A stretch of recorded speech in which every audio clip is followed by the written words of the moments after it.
Mahirap pala magkupit pag naka-camera. Bilisan natin, baka biglang may bumili. Haha, bili power. Natutulid na pala ako sa camera. Hi my loves! For today's video, samahan niyo akong gupitan ng aking sarili. Yes, ako mismo ang nagugupit sa aking sarili. So, gusto ko ipakita sa inyo kung paano ang itsura ko nagugupit. Oo, nakatipid ka na naman sa parlor. Kasi magkano ang gupit niyo sa parlor. So, ako, sarili ko pa rin. So, guys, samahan niyo na ako. Gupit na tayo. Ayan, una, start tayo sa baba. So, kailangan ko din lahat. So, ganyan natin. Tanggalan natin ng 1 inch.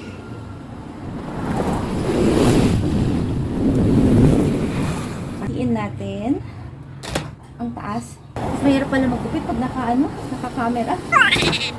Tapos, gupit tayo ng 1 inch ulit. So, parang hindi pantay. 1 inch.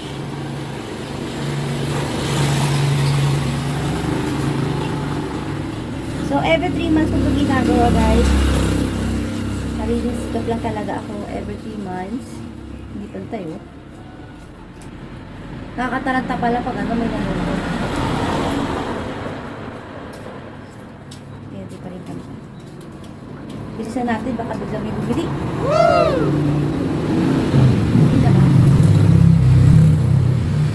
Pantay namin konti. Konti. Bili power. Balik natin yung puff dito sa taas.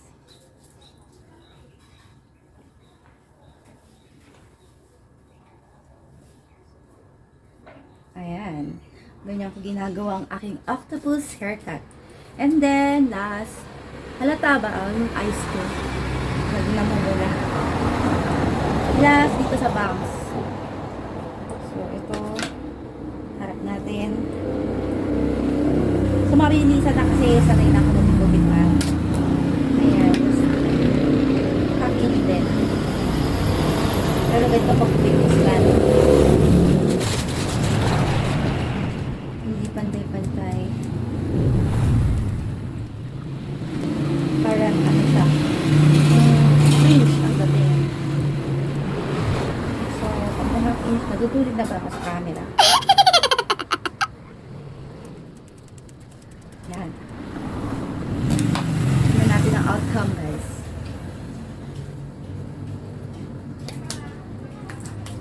Mas maiksi pa ditong ginagawa ko, 2 inches pa. Pero, hindi muna natin 1 inch. Tignan natin, bakit sobrahan ano itsura ko sa Manila. So, ito na guys. May nag-iba ba? Ito ang itsura ko. Yan yung octopus cut. Puff siya dito. Japanese haircut. So, ito na guys. Kung gusto nyo gayahin ang aking hair, madali lang naman. So, salamat sa pagsama sa akin, sa aking video sa pagpita here.